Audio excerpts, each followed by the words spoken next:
सभी प्यारे भक्तों को राम राम। भक्तमाल में से सनकादिक कुमार की कथा।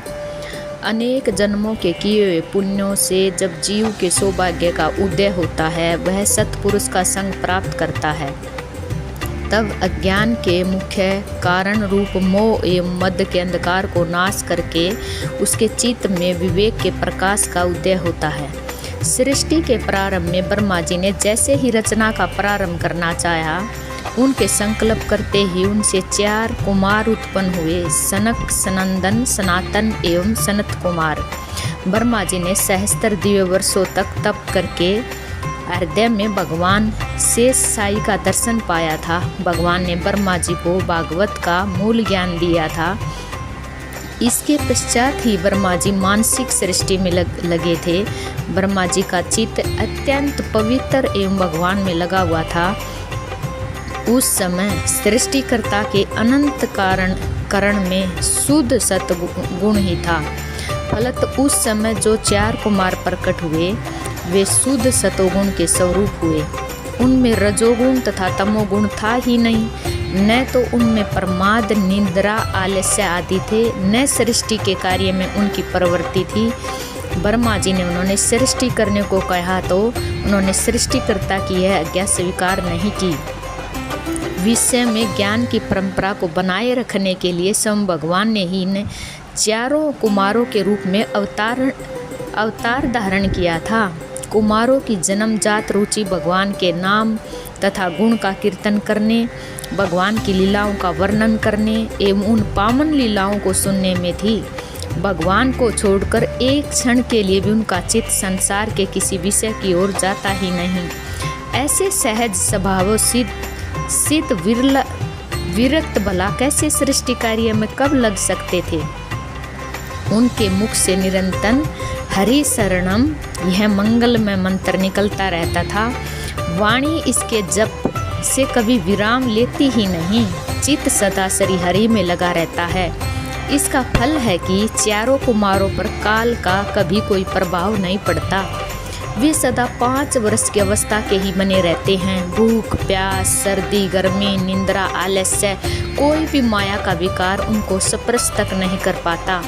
वैसे तो कुमारों का अधिक निवास धाम जनलोक है, जहाँ विरक्त मुक्त भगवत भक्त तपस्वी जन ही निवास करते हैं। उस लोक में सभी नित्य मुक्त हैं, परंतु वहाँ सब के सब भगवान के दिव्य गुण एवं मंगलमय चरित्र सुनने के लिए सदा उत्कंठित रहते हैं। वहाँ सदा सर्वदा अखंड सत्संग चलता ही रहता है। किसी को भी वक्ता बनाकर वहाँ के शेष लोग बड़ी श्रद्धा से उसकी सेवा करके नम्रतापूर्वक उसे भगवान का दिव्य चरित्र सुनते ही रहते हैं। परंतु सनकादिक कुमारों का तो जीवन ही सत्संग है। वे तो सत्संग के बिना एक क्षण के रह ही नहीं सकते। मुख में भगवान नाम का जप, हृदय में भगवान का ध्यान, बुद्धि में व्यापक भगवत तत्व की स्थिति और श्रवण में भगवत गुणानुवाद, बस यही उनकी सर्वदा की दिनचर्या है। 4 कुमारों की गति सभी लोकों में अबाध है। वे नित्य 5 वर्षीय दिगंबर कुमार इच्छानुसार विचरण करते रहते हैं।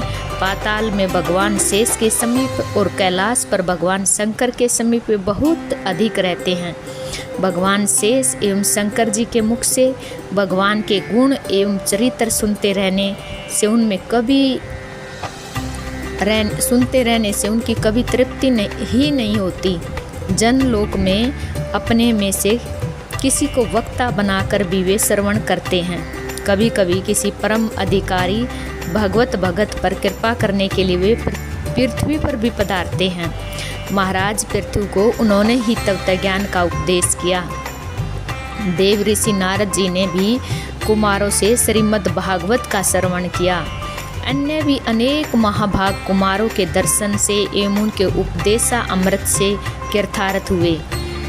भगवान विष्णु के द्वार रक्षक जय विजय कुमारों का अपमान होने के कारण वैकुंठ से भी च्युत हुए और 3 जन्मों तक उन्होंने आसुरी योनि मिलती रही।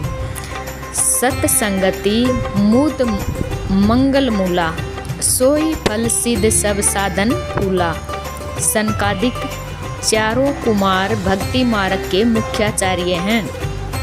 सत्संग के वे मुख्य आराधक हैं। श्रवण में उनकी गाढ़तम निष्ठा है। ज्ञान, वैराग, नाम जप एवं भगवत चरित्र सुनने की अबाध उत्कंठा का आदर्श ही उनका स्वरूप है। सब भक्तों को राम राम।